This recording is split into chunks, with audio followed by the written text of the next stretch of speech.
চাওক যেটো সময়ত অসমৰ বিজেপি চৰকাৰখনে বেটি বচাও বেটি পঢ়াও স্লোগানেৰে অসমৰ ৰাজপাট দখল কৰি আহিছে সেইটো সময়ত আমি সমগ্ৰ অসমতে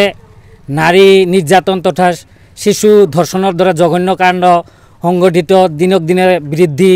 পাই আহিছে আমাৰ পৰিলক্ষিত হৈছে এটো আৰু তেনেকুৱা ধৰণৰ এক জঘন্য কাণ্ড আমাৰ বঙাইগাঁও জিলাৰ বিদ্যাপুৰ অঞ্চলত এজন নাবালিকাক ধৰ্ষণৰ দৰে জঘন্য কাণ্ড